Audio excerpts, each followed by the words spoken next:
It feels like every day, whether it's our favorite news program or mindlessly scrolling through social media, we are constantly seeing graphic footage of heinous crimes, shootings, carjackings, various assaults, and even murder. For many people, the current crime crisis we find ourselves in may feel like a fog, but I assure you, for many Americans who don't have the luxury of becoming desensitized, they live with it each day in fear of becoming a victim. The crime crisis has had a dramatic effect on our society, and those suffering the most are our vulnerable communities. Today, we're joined by Josh Crawford. Josh is the Director of Criminal Justice Initiatives for the Georgia Center of Opportunity, where he leads their public safety and reentry work. He has testified before local and state legislative committees and federal agencies and a presidential commission. I'm Patrick Yoes, National President of Fraternal Order Police, and this is The Blue View. Well, Josh, thank you for joining us on a Blue View podcast. Why don't you tell our listeners just a little bit about yourself? Sure. Well, thank you for having me. I'm a lawyer and a prosecutor by training, but I joined the think tank world. I guess it's going on 7 years now, because what I experienced as a practitioner and a prosecutor was that very quickly you learn to triage your caseload, right? On the one end of your cases, there are the people that they build prisons for, right? The really bad guys who prey on the vulnerable and make life in communities more difficult.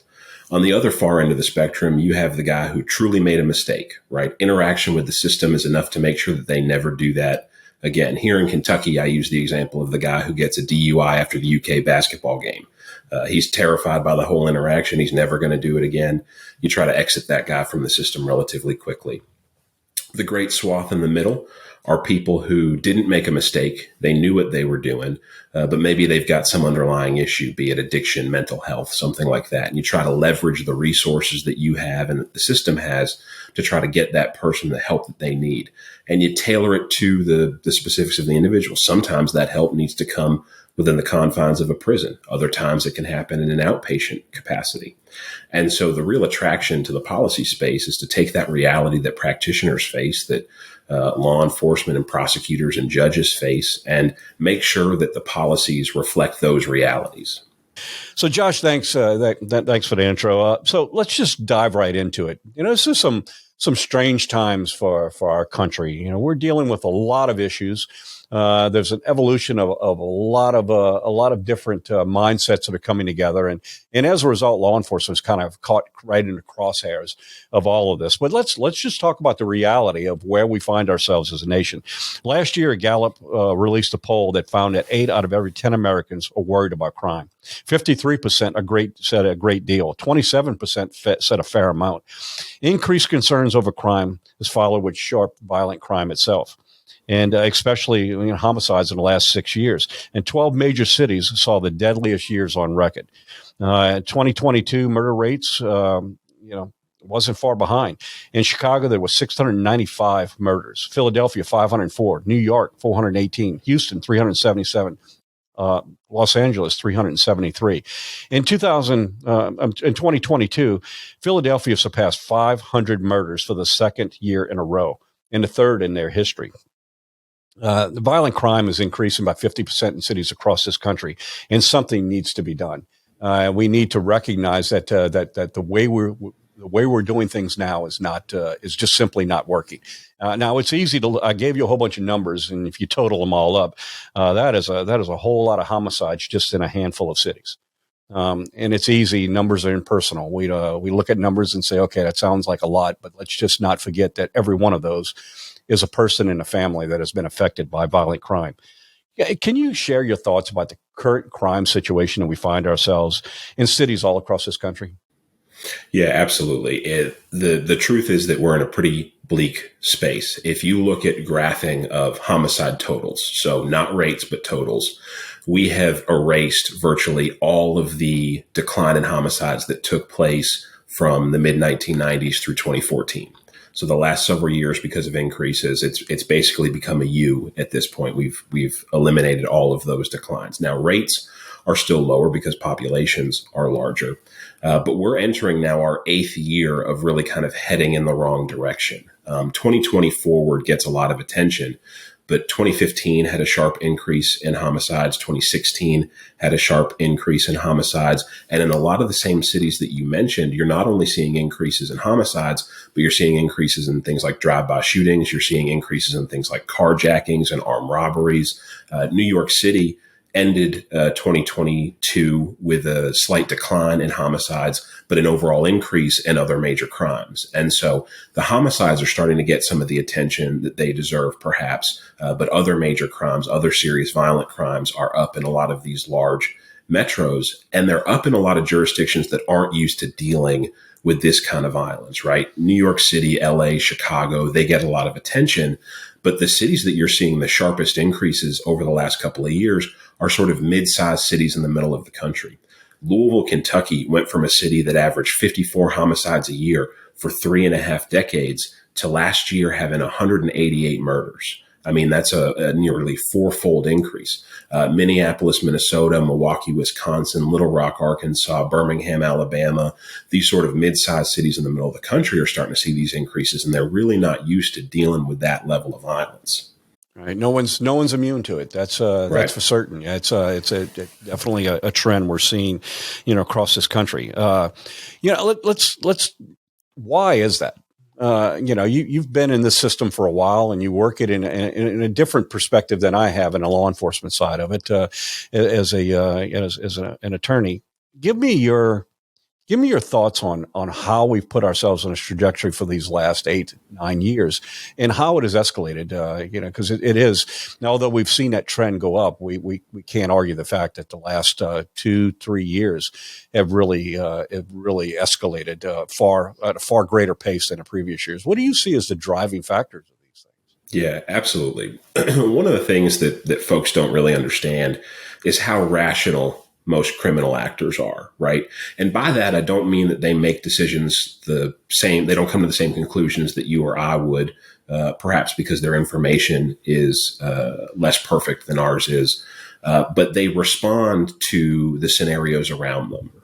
When there's a heavy law enforcement presence, they're not going to commit a crime. When there's less of a law enforcement presence, they're more inclined to commit a crime. And what you've seen over the last several years are a remarkable number of policy changes, both in terms of legislation and departmental policy changes in police departments all across the country, some of which was well-intended response to COVID, right? Like the idea of sort of trying to slow the spread by having law enforcement interact with the community less is a well-intended policy that on its face really has nothing to do with crime. But when cops are less omnipresent in a neighborhood, the illegitimate means of controlling the neighborhood, oftentimes in the form of things like criminal street gangs, tend to rise up and tend to become more active. And that's what you're seeing all across the country. Crime, especially serious violence, is relatively concentrated among a relatively small number of offenders. And those guys got more active over this time period. It's not as if average Americans became more violent. It's that the people who are inclined towards serious criminal activity were able to do it more frequently. You look at the dynamics that COVID has put on society, and has certainly created challenges that I don't think any of us. I can tell you that in my lifetime, I never expected to see the erosion, the things, the shutdowns, just the way that a pandemic can affect a nation and not a world, for that matter. And there's no question that COVID has had an impact on socialization and a number of factors that are important, just when we look at crime. But there's another factor, and one that I think that bears some discussion on. We can't control the fact that we had a pandemic. We can't control the fact that there were a lot of, cause and effects that happened because of the action that had to be taken during that time. But at the same time, we've seen a lot of policy changes that have really, and not just policy changes coupled with relentless attacks on the profession of law enforcement have done two things. They have created a lack of respect for the position of law enforcement. But probably more important, they created a lack of respect or a lack of concern or even consequences associated with the rule of law and fighting crime. I've been doing this job for more than 3 decades. And I do know this. I could tell you, and I think anybody who's been in law enforcement for a while will tell you that the reality is, and you even started off in the beginning of this segment saying that there are a number of people out there that just want to do damage. They're destructive. They're just programmed to be that way. The majority of crime in every community is committed by a very small percentage of people. And when we were able to impact that by taking them out of their ability to be able to prey on the public, then we impact crime. Right. We haven't been very successful in that because of these policies. So if we could, let's just talk a little bit about the knee-jerk reaction to events that have happened and the cause and effect that it's creating across this country and how it's contributing to crime and making our communities less safe. Yeah, absolutely. I think one of the mistakes that people make when they look at defund the police and this idea and this sort of social movement of defund the police was to interpret that as just about punishing law enforcement. There was some of that. There was absolutely an attempt to say, screw law enforcement, we're going to punish them by defunding the police. But underneath a lot of it is a true ideological belief that it is the systems and institutions that cause criminal behavior, not the individual. That if you were to tear away law enforcement, if you were to tear away the courts, if you were to tear away a lot of these structures and institutions, that we would genuinely be better off. Now, I think it's nonsense. I think it's a complete and utter nonsense philosophically. I think the data doesn't bear it out. In fact, communities, both in the United States, across the world, and historically, that have less access to the sort of legitimate means of justice tend to always be more violent communities. Self-help justice is always more violent than the official means of justice in communities. And so by denying communities official justice, legal justice, you are absolutely setting them up for failure. You're setting up for the violence and chaos of self-help justice. And so that's what you have seen take place in a lot of these communities that have adopted both the policies and the rhetoric coming out of the last couple of years. Defund the police has been successful, and I sort of use air quotes for that, in 2 ways. The first way has been some jurisdictions that have literally reduced police budgets, but the other is to create an environment in which it is remarkably more difficult to police. And a lot of my very close friends, people I go to church with, are law enforcement officers who now have sons who are 13, 14, 15 years old, who come from sort of cop legacy families. And I know some of those fathers who are trying to discourage their sons from going into law enforcement because they look at the environment and say, I don't want that for my son. And those are the exact kind of people we want in law enforcement. I look at those young men and think they would be excellent police officers someday. But the truth is that the rhetoric and the policy change have sort of created this hodgepodge of terrible that has created this environment in some cities that has allowed crime to run amok. And I want to come back to it. I do want to talk about the recruiting problem that exists in this country. And the reality is most law enforcement officers, I've done some research on this when I was in college. I did a paper on it. And I think that even though the numbers may be a little dated, I think the data is pretty sound. The premise is pretty sound. And that is that most people get into law enforcement because they've had a connection to it or because someone in law enforcement has encouraged them to do so. It's not because they saw some commercial on TV or because they saw some slick ad or they saw something on social media. It's because someone took a personal interest and said, maybe you have the qualities to come over. And the problem we have today is not so much of a recruiting problem as it is a retention problem. Law enforcement officers don't feel that what they're doing is valued and that they're respected for doing it. And until we address that problem, you're right. The example you gave of law enforcement officers who, careers, generations have been encouraging their kids not to come into it. This is really creating existential threat to law enforcement and our ability to be able to get the best and brightest in the next wave of law enforcement to be the evolution of law enforcement. So it's a challenge. That's, getting off the track here. I want to get back to what we're talking about, the crime within cities and how I appreciate exactly what you're saying. I think a lot of these decisions were done quickly in trying to find a way to fix what they perceived as a major problem in a country. And I'm not saying that there's not a foundation in what they have, but law enforcement didn't happen overnight. It evolved over time and has certain elements to it that allow the test of time that have experienced it. So we find ourselves where we do, and I like to refer to them as knee-jerk reaction on a lot of these changes in legislation, state legislatures across the country, that in hindsight, we're seeing the damage that's done to these cities. I mean, the data, data's impersonal. It doesn't care whether you like it or not. It's just telling you what the truth is. And there's something to be told there. And there's a number of these programs that we know that are just not, although they may have been well intended, they're certainly not making our communities more safe. What do you see for the future of that? I mean, at what point do we continue to beat our head against the wall, recognizing that every single one of those numbers I just gave you and these statistics, they're real people? Right. And it is the policy area where we have the smallest margin for error, right? If we get tax policy wrong, we can correct it, and there's probably some damage that was done, but we can deal with it. If we get education policy wrong, it can be really detrimental, but we can fix it. If we get public safety policy wrong and there's an increase in homicides, there's literally no coming back from it, right? And one of the things that folks don't understand is that so much of homicide, especially when you're talking about urban violence, is interpersonal in why it occurs, right? In the academic literature, we refer to it as the 3 R's sometimes: respect, reputation, retaliation. So the reason for the homicide is somebody disrespects you, somebody's trying to build a reputation for themselves, or it's retaliation for a previous homicide. And so if you have 50 homicides and 100 shootings, well, then you've got 150 potential instances of retaliation.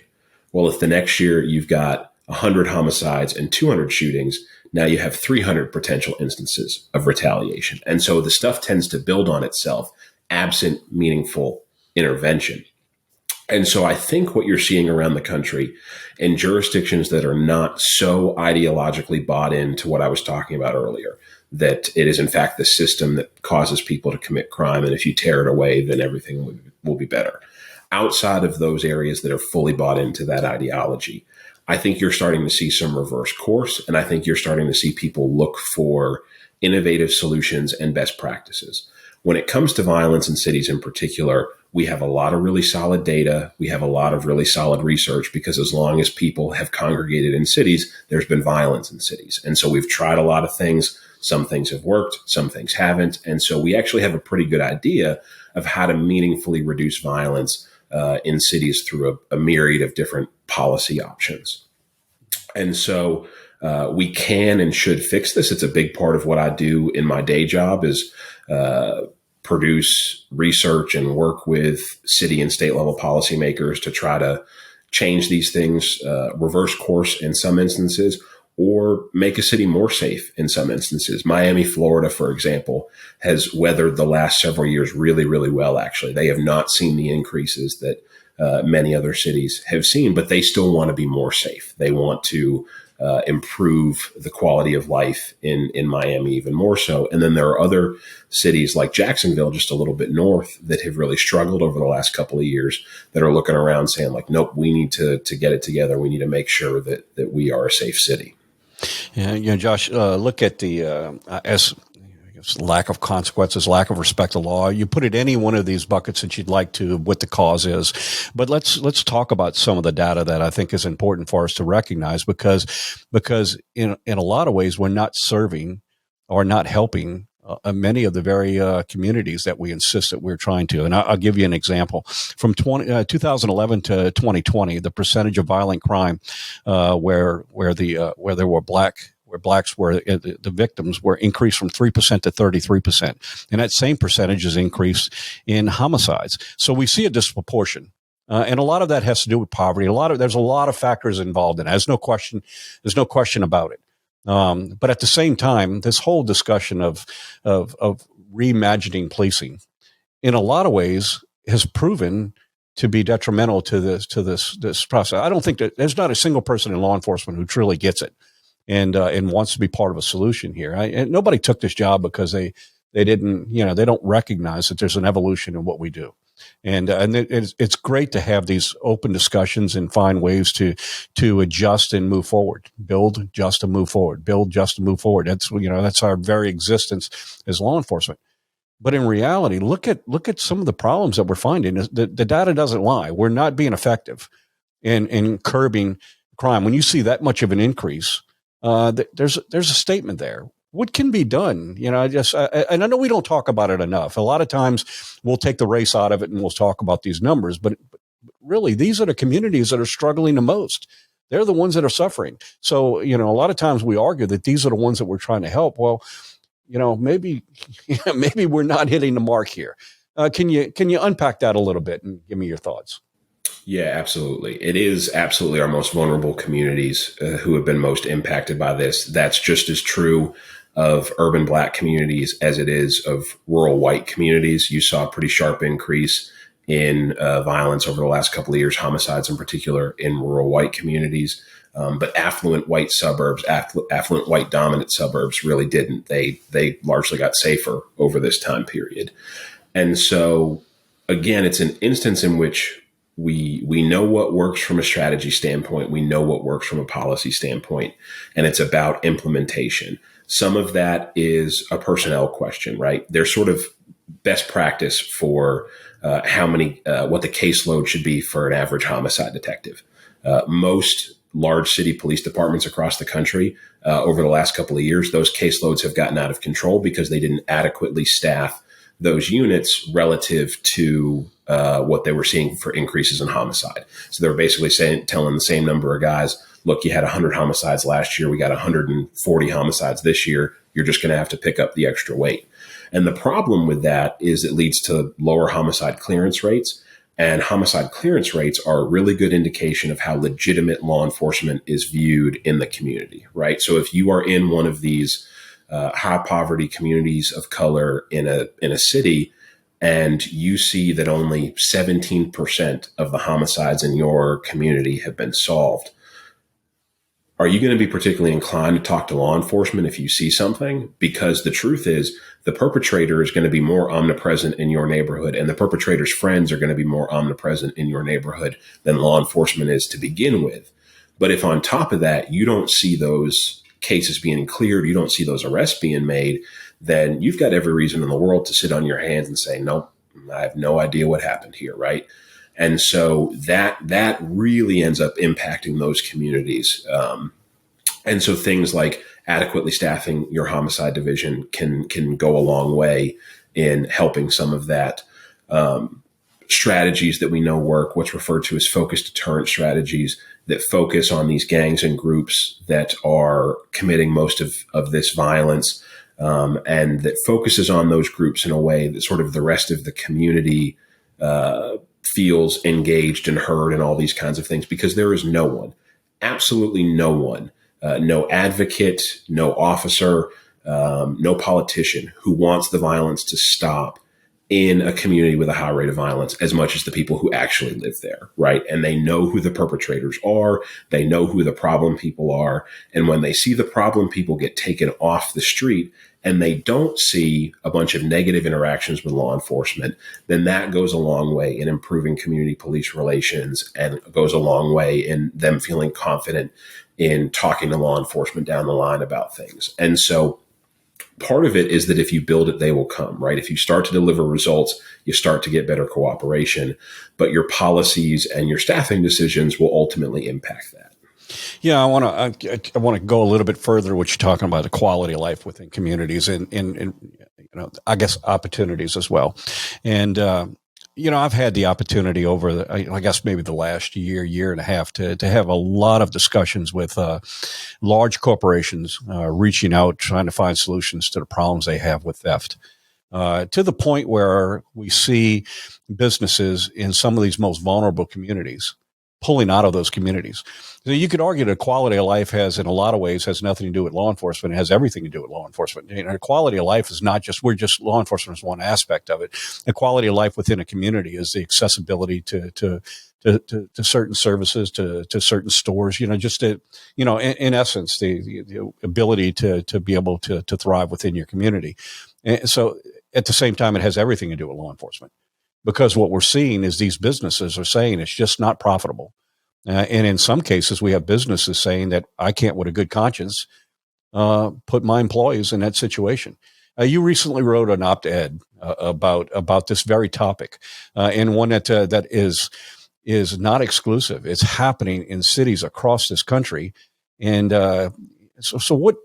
It's very interesting perspective, and I'd ask you to kind of unpack that a little bit and talk about this dynamic we have of the harm that we're doing. As much further, it's at what point does it become almost a, no turning back? We need to recognize that some of these things are just creating such an unstable environment that it is actually creating a problem on all levels, not just in the law enforcement, in a policing perspective on it, but the entire quality of life within our communities. Yeah, people often misunderstand the relationship between poverty and violence, right? There's really mixed research on poverty contributing to violence. There's some evidence, pretty good evidence actually, about poverty contributing to property crime, which makes sense, right? You don't have money, you steal something to sell for some money. Violence, by contrast, doesn't necessarily have that nexus. What is much more clear is the nexus that violence contributes to poverty and sustained poverty within communities.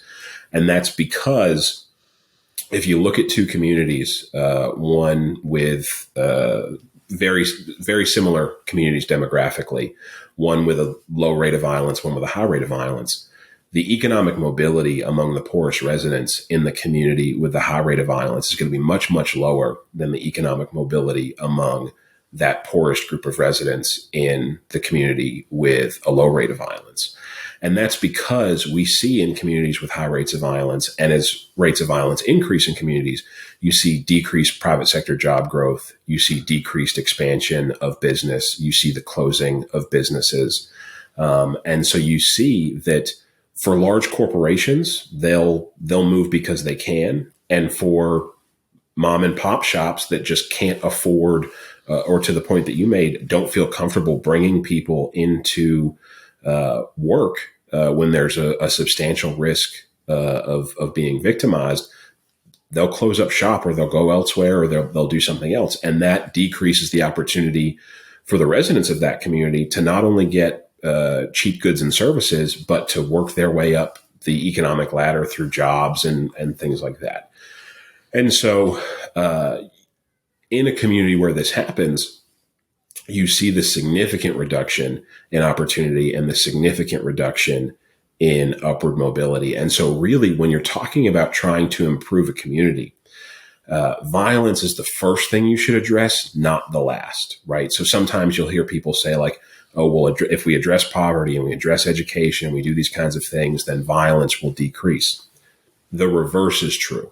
You address violence first, you restore order in the community to a place where people feel comfortable, going out, especially people feel comfortable going out at night once the sun goes down, kind of thing. Then you could talk about serious investment in a community for the long-term success of that community. But it's remarkably difficult to make a community more prosperous while it has a high rate of violence. And Josh, you recently wrote an op-ed, and just one quote in it. In any given city, typically less than 1% of the city's population is responsible for 50% of the homicides. And there are a lot of factors there. You elaborate on it. Can you share a little bit of that op-ed, your position, and why that is important, and some of the remedies of trying to reverse course on this? Yeah, absolutely. So nowhere in America is there truly a high crime community. And what I mean by that is nowhere in the United States is there a community where a majority or even a large minority of residents are seriously criminally involved. It's a very small number of people who are committing a large percentage of the violence. And when you talk about homicides in particular, you're typically talking about just over 0.5% of your city's population that's committing more than 50% of your homicides. That typically takes place within the subcontext of street gangs or street groups.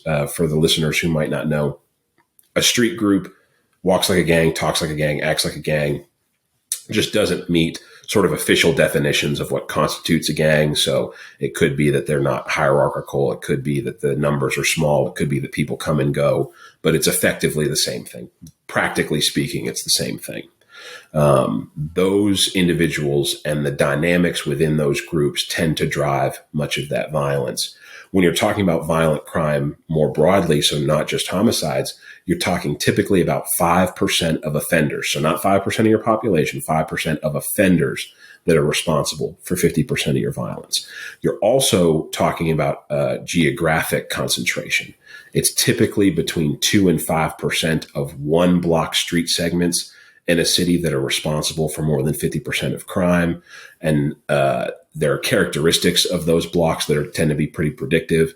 Abandoned buildings, overgrown vacant lots, inadequate street lighting, sort of physical disorder like that tends to attract that kind of crime. And so when you think about policing a whole city, right, it's a relatively daunting task when you think about hundreds of thousands of people and all these businesses and all these places. But when you start to think about the small number of offenders that are driving the violence, the small number of groups that are driving the violence, and the small number of micro locations that are driving the violence, it becomes a much more palpable to deal with, and it becomes a much more straightforward project. Josh, let's talk about some of these really brazen crimes we're seeing in cities across this country. How do we combat that?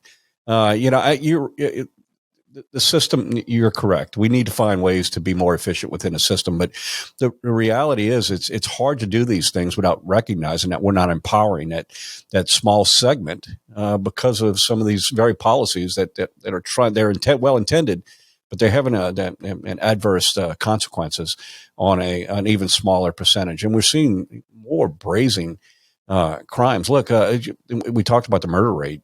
That murder rate is probably 1/4 of what, or probably even less than the amount of people who are shot. It's not, so the violence is much higher. Murder rate could be a lot higher if it wouldn't be for modern medicine and a number of things. The violence is increasing. It's increasing. Look, just in law enforcement officers, and the amount of law enforcement officers that were shot in 2022. We've had one of our most deadly years. Out of that, a small percentage actually were killed from those from those actions. But that doesn't mean that potentially there could have been 331 that were killed. So if you could, let's just unpack this: the policies versus empowering a small segment that is becoming more and more brazen.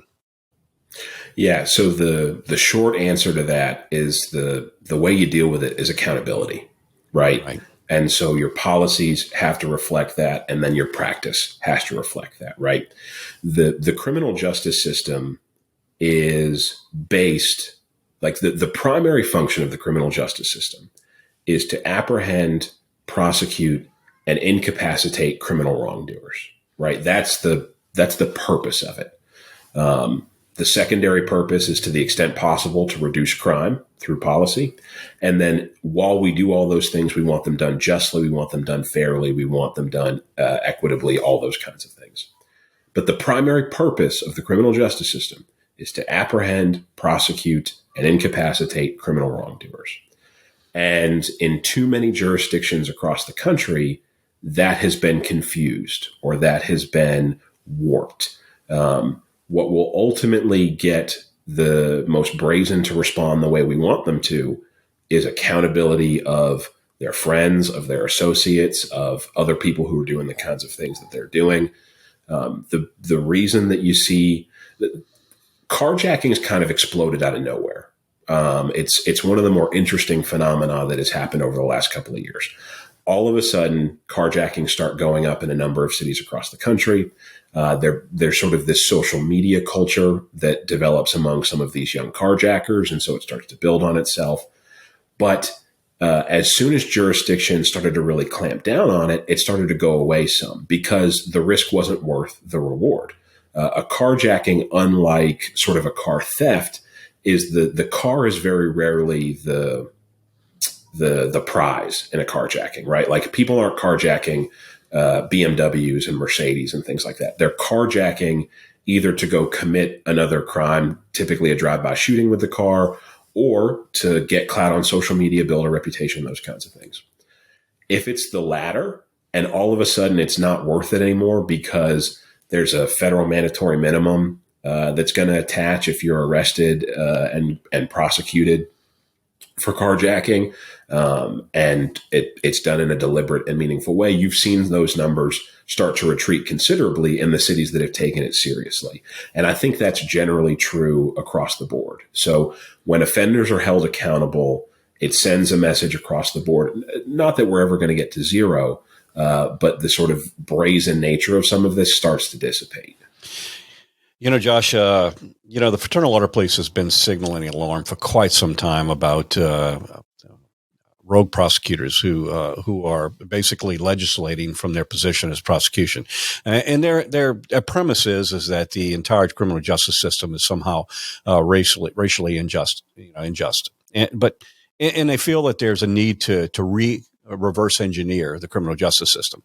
But we're seeing consequences across this country. And I know you've been outspoken on this. Can you talk about how the lack of consequences from these, although it might sound well-intended, efforts to try and improve the criminal justice system is having such a profound impact? Yeah. Part of it is that some of these folks started with sort of the low-hanging fruit. Do you think that anybody should be in prison for simple possession of marijuana? And the general answer from the American people to that question in 2022, 2020 is no, right? And so they say, okay, what we're going to do is we're not going to prosecute those cases because you don't believe that it should be illegal. And the fact that the legislature hasn't acted is not a good enough reason. I'm going to use my discretion to not do that. And then they said, okay, we're going to look at these other things and we're going to move away from an incarceration model. And what we're going to try to do is we're going to get these people into treatment and we're going to deal with the underlying cause of whatever these thing is. Nobody's stealing a bunch of baby formula because they want to steal a bunch of baby formula. They're doing it because they're a drug addict and so on and so forth. And within all of that are sort of nuggets of truth, right? We don't, as a general rule, incarcerate a lot of those folks. We arrest plenty of those folks, and then oftentimes we'll leverage an incarceration to try to get some of those folks in a treatment. And then some of those individuals earn sort of lifetime achievement awards and end up in prison because they've been arrested so many times, and there's no other way to deal with this person than to try to get them some sort of treatment within the confines of a prison. And so those things are going on, but then you saw some of these prosecutors come in and say, okay, no more enhancements, no more gang enhancements in San Francisco, right? We're not going to seek the death penalty anymore, regardless of the circumstances. We're not going to prosecute unlawful possession of a firearm the way we otherwise would, right? Well, now you're talking about really serious conduct and criminal actors who tend to be more rational because they don't have some of those underlying substance abuse issues. These are your more serious offenders. These are your guys who are actively involved in street life, who respond to the incentives around them. And so if all of a sudden this behavior is no longer going to be punished the way it was a couple of years ago, well, guess what? You're going to get more of that behavior now. And so I think you saw a lot of these prosecutors appeal to some people's base sympathies about what they believe and then turn around and do some really, really radical things as it relates to serious offenders. And now you're seeing the consequences in some of these jurisdictions. But it got so bad in a place like San Francisco that is as progressive as anywhere in the country. You saw, especially Asian Americans, because of the rate at which Asian American victimization went up during the time period of that DA's term, turn around and say, no, absolutely not, unacceptable. This isn't some embrace of sort of old school tough on crime policies, but this is a bridge way too far for us. And so I think you're starting to see a little bit more of that across the country because it has been a disaster. Josh, there's another side to this that I think it really doesn't get a whole lot of discussion. We talk about the need to have the deterrences and how of crime, and how in a lot of cases we've minimized the exposure to that. But I would argue that there's a side we don't talk about. People usually don't go from 0 to 60 in a second. It's a progression in crime. And when there is an intervention early on and there are consequences with it, what we do is we stop that progression. That person who you might have seen with what you call a minor violation, that interaction may have had some positive impact, which have not put them on the path for the most extreme of what we see. And there are cases to show that. But we don't talk about that side of it. Often it's not. It's the positive interactions that we've had to change behavior is what's important. And so with that, what I'd like to do is, kind of wrap this up. But I'd like for you to talk a little bit about maybe your vision on what policies do work. What do we need to do? I mean, we've seen we spent the first part of this podcast talking about things that don't work. How can we recognize that? And I agree with you. Somebody stealing baby formula, they're not doing it because they're a criminal. They're doing it because they've got a reason. Some of those outlying factors, the reason they may have done it might be criminally, connected. But it is something that we need to address. That's not who the criminal justice system is looking for. What we're trying to do is we're trying to stop that violent crime across this country, and it all starts when enforcing laws, even as simple as you think they may be, and in some cases think they're not. Talk about some of the policies that you see that could have a meaningful impact on improving the relationship. And really, it is a relationship between the community and those who police it, those who are responsible for the criminal justice system. Yeah, so law enforcement is always going to be your single most important factor when it comes to the reduction of violence in a community.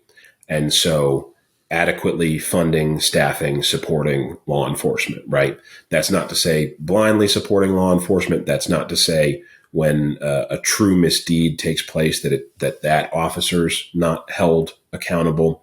But one of the mistakes that a lot of departments have made across the country, they've made some of them here in Louisville, is rather than hold an individual accountable for what was a true misdeed, they've changed departmental policy because of those misdeeds, and it's led to some of these increases. So adequately funding, staffing, supporting law enforcement, and then within that, making sure that your strategy reflects what works, right? I mentioned focused deterrent strategies earlier.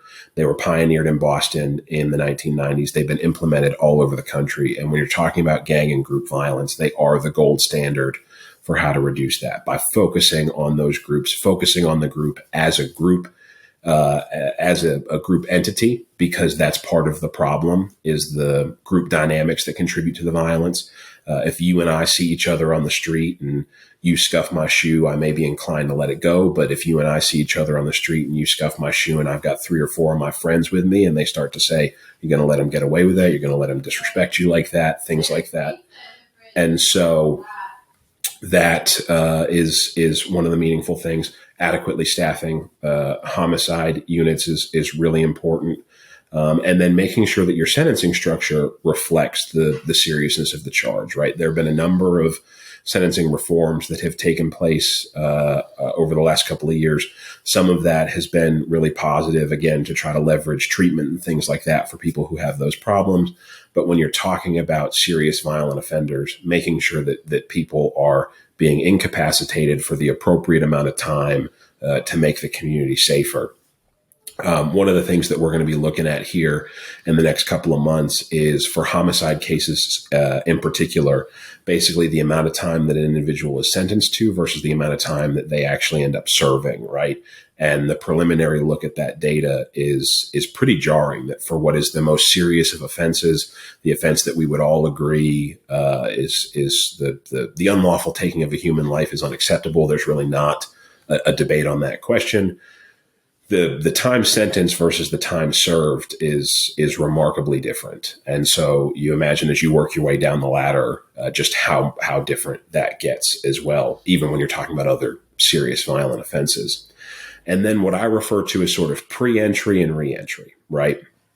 Especially when you're talking about juveniles and young adults who may have sort of one foot in civil society, one foot in street life. There have been a number of sort of softer ways to engage with those individuals. Cognitive behavioral therapy programs, especially that are a part of something more comprehensive with some supervision and stuff like that, has been really effective in helping young people get out of gang life and leave gang life behind. And then one of the biggest problems in this country is that we are remarkably bad at making sure that somebody comes out of prison better than they went in, right? There was an analysis done a number of years ago that in 24 states, 10 years after release, more than 80% of the people who had been released had been rearrested. And so there are some gold standard reentry programs across the country. But the truth is that a lot of jurisdictions are spending a lot of money on reentry programs that either aren't working or we have no idea if they work, or that they need to be evaluated. And so jurisdictions need to start to evaluate those programs meaningfully. If they don't work, we need to get rid of them and move on. We need to be experimental, and we need to try to adapt some of those programs that do work in the jurisdictions that they work more broadly, because an 80% recidivism rate like that just means more victims. Well, I appreciate your insight, and we've got a lot of work to do ahead of us. But when everyone agrees to working towards a better solution, I have no doubt that we'll get there. We just got to get everybody on board to be rational and let data help us guide us where we are. Josh, for our viewers, if they want to know more about the Center for Opportunity, Georgia Center for Opportunity, tell us where they would. What's the best way to go about getting that information? Yeah, so the website is foropportunity.org. Georgia Center for Opportunity on all social media. I don't have the stomach for Twitter, but you could follow me on Instagram. It's jcrawford502. That's where I do most of the posting, interact with people to talk about these issues. Oh, Josh, thank you for joining us on the podcast, and I appreciate your insight on these issues. Very informative, and like I said, we got a lot of work to do. And to our listeners, thank you for tuning into the Blue View podcast, where we talk about the issues that are so vitally important to the men and women who suit up and show up every day in communities across this country. Thank you.